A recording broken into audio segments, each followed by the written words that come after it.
미국 프로야구에서는 타자가 홈런을 쳤을 때 관중들은 환호를 보내도 타자 자신은 기쁜 표정으로 환호를 하거나 관중을 향해 손을 흔들지 않습니다.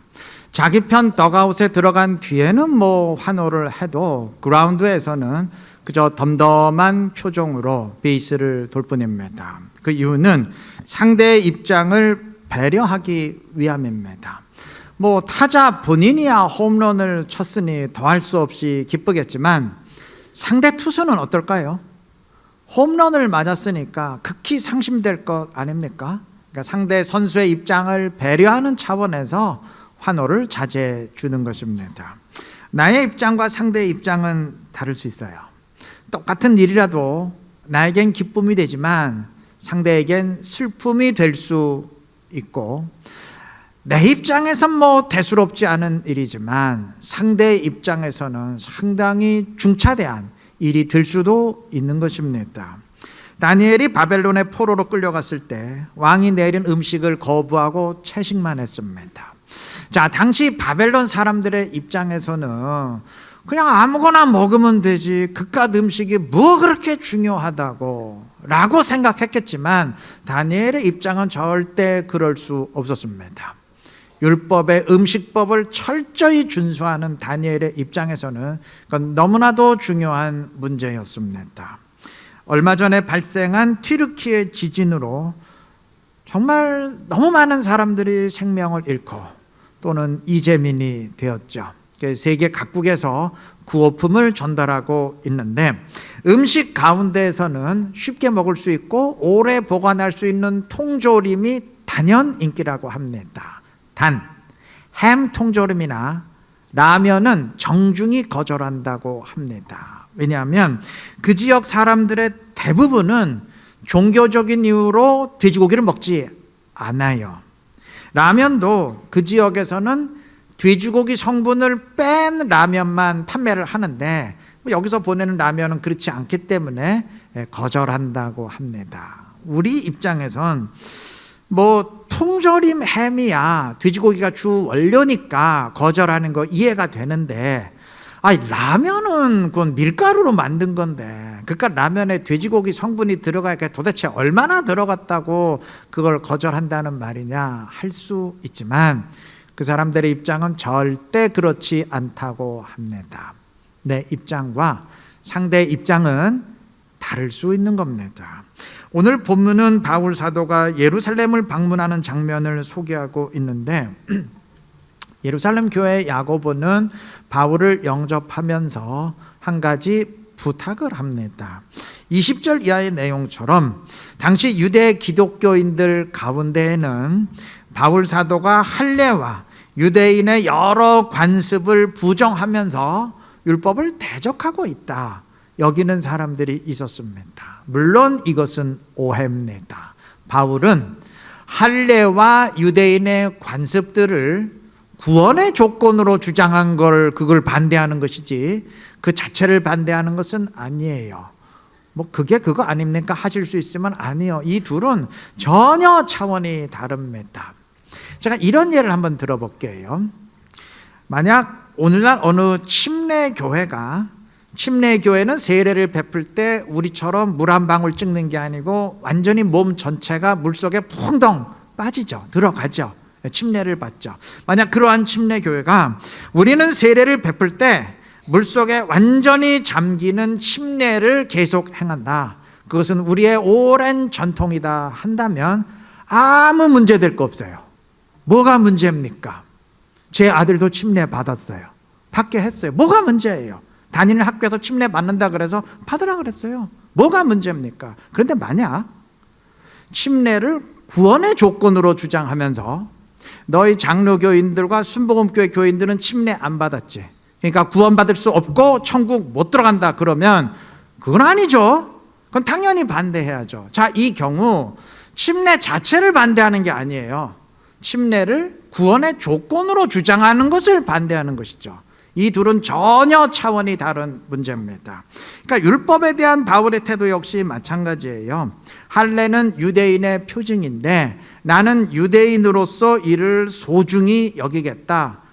나는 우리 자식들 할례받게 만들겠다. 유대인이니까.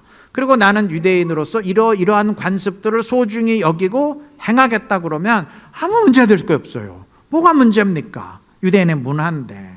단 할례를 구원의 조건으로 주장하면서 할례 받지 않으면 구원받을 수 없다라고 주장한다면 그건 아니죠. 그건 이단적 주장이죠.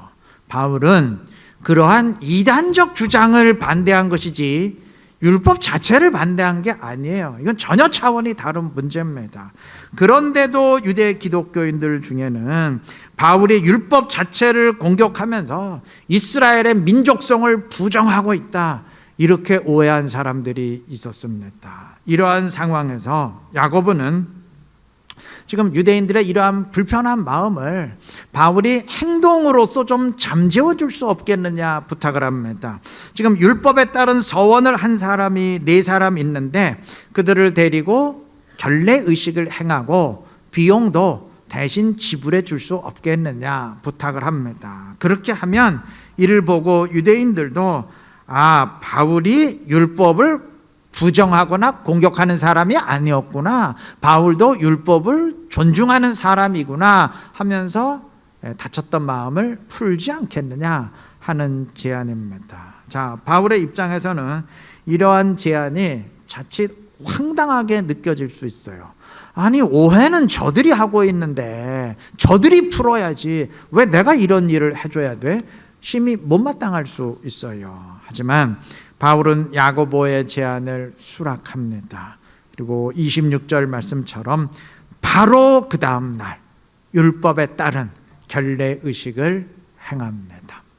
유대인의 입장을 이해했기 때문입니다. 사실 율법에 따른 의식은 이제 구원과는 아무 상관이 없어요. 하지만 유대인에게는 너무도 자랑스러운 전통입니다. 너무도 자랑스러운 그들만의 문화예요. 율법 시대는 끝났다는 사실이 이방인의 입장에서는 당연히 기쁜 소식이겠지만 유대인의 입장에서는 너무도 허전한 소식일 수밖에 없어요. 이제 더 이상 율법에 의한 이스라엘과 이방인의 차별은 없다, 이 사실이 이방인에겐 복음이지만 유대인에게는 마음이 무너지는 소식입니다. 바울은 이러한 유대인의 입장을 헤아렸기에 율법을 존중하는 모습을 보여준 것입니다. 만약 바울이 예루살렘에서 율법 시대는 이미 끝났기 때문에 율법에 따른 이런저런 의식은 하등 쓸모가 없다라고 주장했다면 말 자체는 틀리지 않지만 절대 지혜로운 태도 안 됐을 겁니다. 유대인과 이방인의 갈등을, 안 그래도 갈등이 있는데 아주 그 갈등에 기름에 불을 끼얹는 그러한 결과를 초래했을 겁니다. 이방인에겐 이방인의 사정이 있지만 유대인에겐 유대인의 사정이 있습니다. 바울은 이를 헤아렸어요. 그러했기에 그는 고린도전서 9장 20절에서 유대인에게는 유대인처럼 행하고 이방인들에겐 또 이방인처럼 행했다 고백하는 것입니다. 오늘 우리도 마찬가지입니다. 나에겐 나의 사정이 있지만 그 사람에겐 그 사람의 사정이 있습니다. 나에겐 나의 입장이 있지만 또 그 사람에겐 그 사람의 입장이 있습니다. 우리가 신앙생활 하면서 절대적인 진리의 문제는 당연히 뜻을 굽혀서는 안 되겠지만, 절대 남의 말을 듣고 타협해서는 안 되겠지만, 진리의 문제도 아닌데 상대에 대한 배려 없이 너무 내 생각과 내 입장만 고집한 것은 아닌지 되돌아볼 필요가 있습니다. 교회 내에서 이런저런 문제가 일어날 때 진리 때문에 일어나는 경우는 사실 거의 없어요. 거의 없습니다. 상대에 대한 존중과 배려의 부족으로 발생하는 경우가 거의 대부분입니다. 그까짓 건 얘기할 수도 있지, 그런 거 꼭 비밀로 해야 돼, 그거 창피한 것도 아닌데, 내 생각엔 그렇지만 상대의 입장은 전혀 그렇지 않을 수 있어요. 다 그 사람 잘 되라고 한 말이지, 내가 그 사람 위해서 하는 말이지, 내 생각은 그래요. 그런데 상대는 나의 그 말에 심장이 찔리는, 가슴이 베이는 상처를 입을 수도 있는 겁니다. 여러분, 서로의 입장은 다른 겁니다. 그리고 정말 중요한 게 있어요. 나와 그 사람의 입장만 다를 수 있는 게 아니에요. 내 생각과 하나님의 생각도 다를 수 있음을 명심해야 돼요. 나는 이렇게 판단하는데 하나님의 판단은 전혀 다를 수 있는 것입니다. 나는 별거 아니라 생각하는데, 대수롭지 않게 생각하는데 하나님은 아니에요. 굉장히 심각하게 여기실 수 있어요. 나는 바쁘면 주일 예배 빠질 수 있는 거지 대수롭지 않게 여기는데 하나님은 굉장히 심각한 문제로 여기실 수 있습니다. 나는 내 인생 내 뜻대로 사는데 뭐가 문제야 할 수 있지만 하나님은 깊이 근심하실 수 있는 겁니다. 내 시간 내 마음대로 쓰고 내 돈 내가 쓰겠다는데 뭐가 문제냐 할 수 있지만 하나님은 치명적인 문제로 여기실 수 있는 겁니다. 상대의 입장을 헤아리시되 무엇보다도 하나님은 지금 어떻게 생각하시는가, 하나님은 어떻게 말씀하셨는가, 하나님의 입장을 반드시 헤아리시기를 바랍니다. 어떤 경우라도 주님이 말씀하신 그 말씀을 기준으로 하시기를 바랍니다. 그래서 주님의 뜻에 나를 맞추며, 내 뜻에 주님의 뜻을 굴복시키는 게 아니고 주님의 뜻에 나를 맞추며 온전한 신앙의 길로 행할 수 있는 지혜롭고 신실한 우리 모두가 되시기를 바랍니다. 바울의 입장에서 야고보의 제안을 수용하는 것은 사실 자존심이 상하는 문제입니다. 바울은 지금까지 유대인의 율법은 구원의 조건이 아님을 강조해온 사람입니다. 사회적 파문을 일으키면서까지 강조해온 사람이에요. 자, 그랬던 사람이 갑자기 율법에 의한 의식을 그것도 공개적으로 행하는 것은 이건 아무래도 모양새가 이상해요. 물론 아까 말씀드린 것처럼 율법을 구원의 조건으로 행하는 것과 그저 유대인의 문화로서 행하는 것은 전혀 차원이 다르죠. 그런데 문제가 뭐냐면 사람들은, 대중은 그렇게 냉철하게 구분해서 판단하지 않아요. 시시비비를 가려서 이렇게 합리적으로 따져서 판단하지 않아요. 그렇게 판단해 주면 얼마나 좋겠습니까? 근데 그렇게 하지를 않아요. 사람의 심리가 그렇지 않습니다. 여러분, 사람은 절대 합리적이지 않아요. 합리화하는 존재지만 합리적인 존재는 아닙니다. 대중은 저 사람이 율법 자체를 반대하는 것이냐, 아니면 율법을 구원의 조건으로 여기는 것을 반대하는 것이냐, 그거 구분하기 싫어합니다. 그냥 자기 눈에 보이는 대로, 자기 생각하고 싶은 대로 판단하려고 합니다. 야, 저 바울 말이야, 지금까지 율법은 필요 없다고 강하게 주장하더니 예루살렘에 가더니 지도 율법 행하고 있어.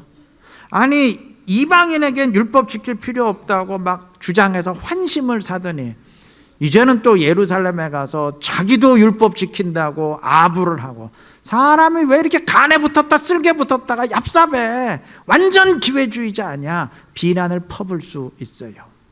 바울의 평판에 금이 갈 수 있다는 의미입니다. 그런데도 바울은 주저없이 야고보의 제안을 수락했습니다. 교회와 복음의 도움이 된다면 나 한 사람의 자존심이나 평판은 아무래도 상관없다, 그건 상관없다, 그런 마음이었기 때문입니다. 자, 그런데 오늘 보면은 이와 더불어서 끝까지 성도들의 만류를 뿌리치는 바울의 모습을 또한 증언합니다. 이게 11절부터 14절까지의 내용이 그것인데, 바울이 예루살렘에 올라가면 핍박을 당할 것이라는 예언을 듣고 주변 사람들이 전부 예루살렘에 올라가면 위험하니까 가지 말라고 요청을 했어요. 바울은 13절 중반 부분에서 이렇게 답변합니다. 나는 주 예수의 이름을 위하여 결박당할 뿐 아니라 예루살렘에서 죽을 것도 각오하였노라 하니, 주님을 위해서라면 기꺼이 생명도 바치겠다는 결단이죠. 바울은 자기 자존심은 여지없이 꺾는 사람이었지만 주님을 위해서는 결코 결심을 꺾지 않는 사람이었습니다. 개인에 관한 문제는 과감히 양보할지언정 주님을 위해서는 결코 물러서지 않는 견고한 신앙을 지녔다는 말입니다. 빌립보서에 의하면 바울이 개척한 빌립보 교회에는 순수한 목적에서 복음을 전하는 사람들이 있었는가 하면 바울에게 해를 끼치기 위해서 열심히 복음을 전하는 아주 불순한 사람들도 있었습니다. 열심히 전도해서 복음이 확산되면 필시 빌립보의 사회적 문제가 될 것이고 그러면 바울에게 불리하게 작용할 거다. 뭐 이런 생각에서 열심히 전도하는 참 이상한 사람들이 있었어요. 좀 희한하게 짝이 없는 사람들인데 바울은 그들에 대해서 분노하지 않았어요. 뭐 이런 썩을 것들이 있나 이렇게 노하지 않았어요. 오히려 그들을 적극적으로 환영했습니다. 빌립보서 1장 18절 말씀입니다. 그러면 무엇이냐? 거칠애로 하나 참으로 하나 무슨 방도로 하든지 전파되는 것은 그리스도니 이로써 나는 기뻐하고 또한 기뻐하리라. 어떤 이유에서건 그리스도가 전파돼서 사람들이 예수를 믿게 된다면 뭐 그거보다 더 큰 기쁨은 내게 없다. 복음만 전파될 수 있다면, 전도만 될 수 있다면 뭐 나에게 해가 된들 그건 무슨 상관이냐, 나랑 아무 상관없다, 이러한 태도죠. 그는 복음을 위해선 조금도 물러서지 않았던 반면 자기 명예와 자존심이 땅에 떨어지는 것은 전혀 개의치 않았습니다. 여러분, 우리가 좀 본받아야 되지 않겠습니까? 우리가 혹시 지금 반대로 하고 있지는 않습니까? 내 자존심을 좀 건드리거나 내 명예에 조금이라도 흠집을 낼 만한 문제에 대해서는 아주 불같이 반응하면서도 주님의 마음을 쓰라리게 하고 주님의 마음을 아프게 하는 일은 아주 대수롭지 않게 여기고 있지는 않습니까? 내 고집은 절대 꺾지 않으면서도 주님의 말씀은 여지없이 꺾고 있지는 않습니까? 우리가 그리스도인이라면 물론 민감하게 반응할 수 있고 분노하는 일이 있을 수 있죠. 그러나 그 이유가 이유 같아야 됩니다. 그 이유가 일반 사람들과는 좀 달라야 됩니다. 사도행전 17장 16절은 아테네에서 복음을 전하던 바울에 대해서 증언합니다. 바울이 아덴에서 그들을 기다리다가 그 성에 우상이 가득한 것을 보고 마음에 격분하여 그랬습니다. 바울은 사람들이 아직 주님을 모르고 각자의 우상신을 섬기는 현실에 안타까워하며 분노했어요. 그런데 여러분, 2000년 전 당시 이방의 어느 도시건 우상이 즐비한 거는 그건 일상적인 일이에요. 오늘날 같으면 이상하겠지만 2000년 전 그 당시에는 사람들이 우상신 섬기던 거 너무나 자연스러운 일이었어요. 일반 사람의 입장에서는 뭐 하등 이상히 여기거나 뭐 분노할 일이 아니에요. 그런데도 바울은 분노했습니다. 자기에게 해를 끼치려 애쓰는 사람에게도 분노하지 않던 바울이지만 아테네의 현실엔 분노했어요. 그리스도인이었기 때문입니다. 주님과 똑같은 마음을 품었기 때문입니다. 우리도 그러해야 됩니다. 내 자존심 건드리는 것 정도는 뭐 그럴 수도 있지. 그까짓 것 할지언정 교회가 승리하지 못하고 주님의 뜻이 더 활발히 이루어질 수 있는데 그렇게 되지 못하는 현실에 대해서는 안타까워하고 분노할 수 있어야 됩니다.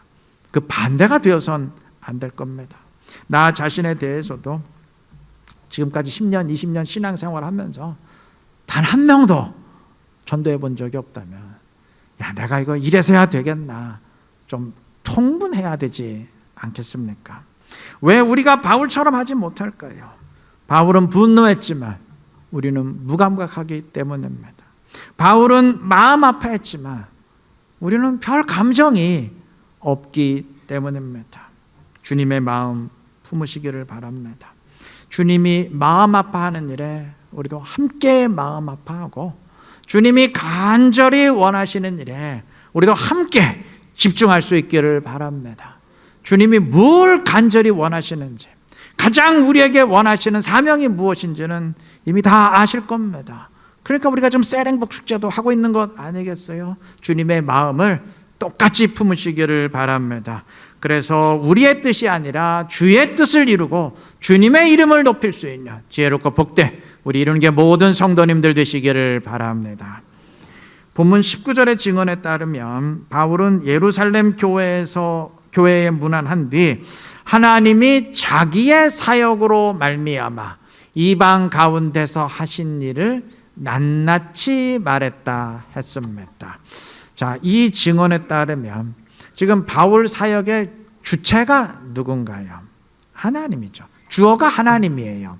하나님이 하신 일을 낱낱이 말했다 했습니다. 그런데 그 중간에 삽입된 말이 있죠. 자기의 사역으로 말미암아, 즉 하나님이 자신의 사역을 통해 하신 일이라 했습니다. 이 말 한마디에 신앙생활의 정의가 담겨 있습니다.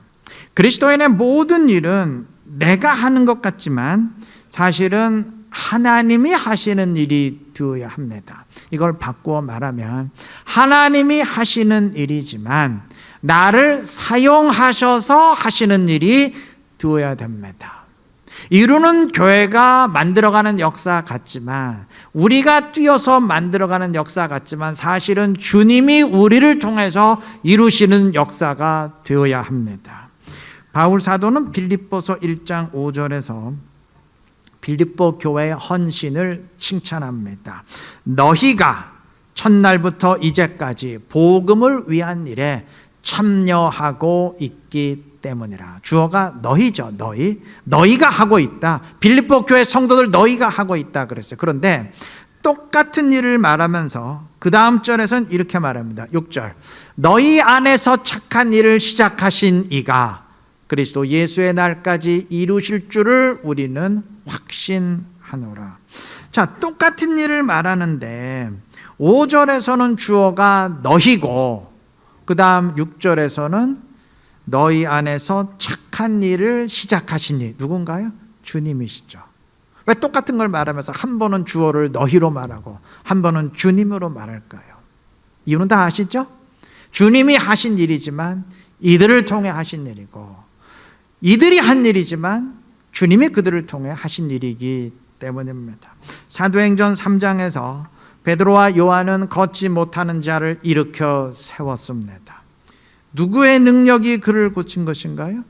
주님의 능력이죠.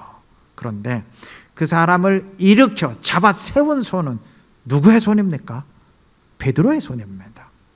베드로가 일으킨 것 같지만 사실은 주님이 일으킨 것이고, 주님이 일으키셨지만 베드로의 사역을 통해서 일으키셨습니다. 이것이 신앙생활과 사명 감당의 근본적인 원리입니다. 이 사실을 인식할 때 우리는 용기를 내게 됩니다. 하나님이 하신다, 주님이 일하신다는 확신이 있기에 낙담할 만한 상황에서도 이건 내가 해서는 할 수 없지만 주님이 하시니까 할 수 있다 확신을 갖게 되고, 아울러 하나님이 하시지만 나를 사용하셔서 하신다는 믿음이 있기에 불순종과 게으름의 유혹에서 벗어나게 되는 겁니다. 사도 바울은 이 믿음이 있었기에 확신 가운데 주를 위해 헌신할 수 있었던 겁니다. 우리 모두 이러한 믿음 지니시기를 바랍니다. 주님을 위해 헌신하는 사람, 더 정확히 말하면 하나님이 나의 헌신을 통해 일하시는 사람 되시기 바랍니다. 주님이 일하시는 이루는 교회, 더 정확히 말하면 우리가 일하지만 그러나 주님이 우리를 통해서 일하시는 그 교회, 주님의 교회 이루어 가시기를 바랍니다. 그래서 주님의 동역자로서 그의 뜻을 함께 이루어가는 지혜롭고 신실한 우리 모두가 되시기를 그리스도의 이름으로 축원합니다.